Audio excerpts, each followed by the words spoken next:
Bonjour à tous, bonjour, je suis Tommy Boutsar encore une fois de plus, bienvenue sur ma chaîne.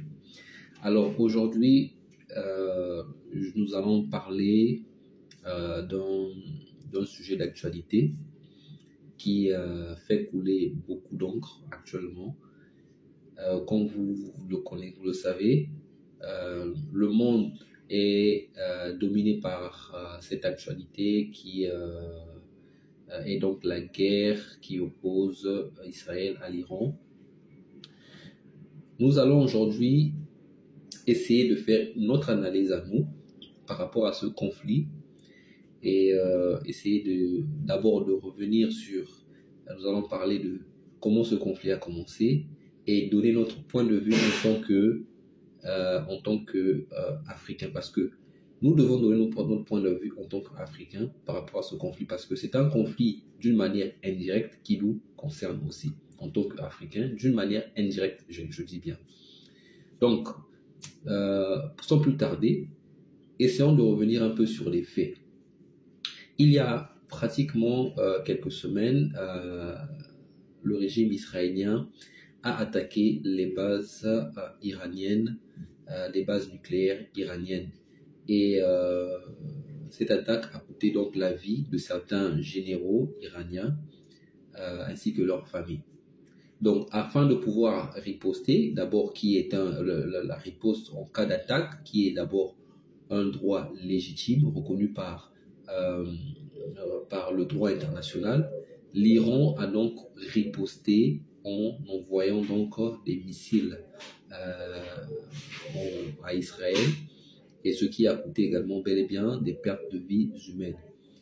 Donc, aujourd'hui, nous avons les États-Unis avec Israël et les Occidentaux, donc d'une manière générale, d'un côté, et nous avons l'Iran qui est soutenu par la Russie, par la Corée du Nord, ainsi que par la Chine, de l'autre côté. Donc, nous avons donc deux idéologies qui s'opposent. Une idéologie qui parle de bipolarité, ou encore pardon, pas de bipolarité, mais qui défend la cause multipolaire, en fait, où d'après le président Poutine, qui dit que le monde devait respecter les idéologies de tout un chacun. Parce qu'aujourd'hui, l'Iran est un pays souverain. D'abord, l'Iran, c'est un empire qui date de plusieurs années, bien avant même que la France existe et autres. L'empire perse, c'est un empire qui date de plusieurs années. Pareil avec l'empire russe et tout, la Chine, ce sont des empires qui existent depuis belle lurette. Et ce qui se voit aujourd'hui, nous voyons donc une puissance occidentale qui est en montée, qui monte, au fait, qui veut détruire en quelque sorte ces empires qui existent il y a bel et bien longtemps. Ce sont des empires conservatrices, je dis bien. L'Iran, la Russie, la Chine, ce sont des empires conservatrices qui ne veulent pas se soumettre bel et bien à l'idéologie impérialiste ou l'idéologie néocoloniale, impérialiste, on peut dire comme ça. Donc, l'Iran dit que nous sommes un pays souverain et nous avons le pouvoir, nous avons le droit de pouvoir détenir l'arme nucléaire d'une manière pacifique. Parce qu'il faut rappeler que la détention de l'arme nucléaire, l'Iran n'est pas la seule à détenir l'arme nucléaire. Israël a l'arme nucléaire, la France a l'arme nucléaire, plusieurs pays, le Pakistan et tout. Mais pourquoi est-ce que l'Occident ne veut pas que l'Iran détienne l'arme nucléaire? Donc, l'Occident utilise Israël afin de pouvoir pénaliser, afin de pouvoir saboter tout projet d'obtention de l'arme nucléaire par l'Iran. Donc ici, il faut juste savoir que c'est une raison géopolitique, tout simplement. Une raison géopolitique, une raison économique. Israël, qui fait partir de la main des États-Unis, il faut savoir que c'est Israël qui attaque, mais derrière, ce sont les États-Unis, en fait. Ce sont les États-Unis ainsi que tous les Occidentaux qui sont derrière Israël qui attaque l'Iran. Tout simplement parce que l'Iran a une bonne position géographique. L'Iran, d'abord, détient la plus grande réserve de pétrole. C'est parmi les États qui détiennent les plus grandes réserves de pétrole et de gaz au monde. Nous nous rappelons, dernièrement, il y a quelques années, quand on a levé les sanctions de l'Iran, l'Iran pouvait donc exporter son pétrole. Nous avons vu comment le prix du pétrole avait baissé dans le monde entier. Donc l'Iran, sur le plan géopolitique, sur le plan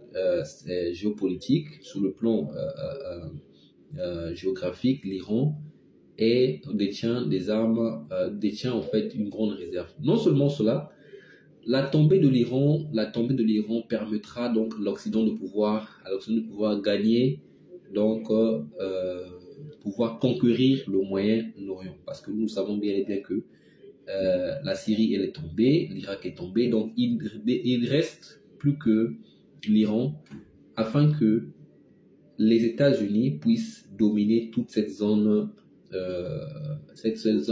Moyen-Orient. Donc voilà ce qui se passe. Alors pour nous en tant qu'Africains, qu'est-ce que ce conflit en fait, quelle est notre position? Quelle est notre position dans ce conflit qui oppose ces deux? Ce conflit, je pense que ce conflit, d'une manière, au fait, dans la profondeur, n'épargne pas le conflit russe entre la Russie et l'Ukraine. Parce que nous voyons toujours une dualité qui s'oppose entre l'impérialisme et tous ceux qui défendent le multipolarisme. Donc, qui est la Russie, la Chine, la Corée du Nord, comment on appelle, l'Iran et autres. Donc, c'est eux qui défendent cette multipolarité. L'Occident veut imposer en quelque sorte son idéologie à tous ces pays afin que le monde puisse être contrôlé par l'impérialisme. C'est ça le problème, en fait, ce qui se passe actuellement. Voilà pourquoi ils font toutes ces manigances-là. Donc nous, en tant que panafricanistes, moi je pense que par rapport à ce conflit, en tant qu'Africains, nous devons défendre notre cause. Nous devons défendre notre cause dans la mesure où, aujourd'hui, si nous suivons l'impérialisme, d'ailleurs nous l'avons déjà fait il y a plusieurs années, il y a presque un siècle, nous avons suivi l'impérialisme et l'impérialisme nous a coûté tellement cher. Parce que l'impérialisme, en quelque sorte, nous fait perdre notre identité en tant qu'Africains. En tant qu'Africains, nous perdons notre identité en suivant l'impérialisme. Aujourd'hui, nous voyons nos dirigeants, tous ces dirigeants qui contrôlent l'Afrique, qui sont des dirigeants corrompus, tout simplement parce qu'ils sont sous le néocolonialisme, ils sont sous l'impérialisme. N'oubliez pas que ces impérialistes, tous ces occidentaux, ne sont pas des amis des Africains. Ils ne sont en aucun cas nos amis. Ils ne pourront jamais être à l'aise du fait que l'Afrique puisse se développer. C'est impossible. Alors, en tant qu'Africains, nous devons soutenir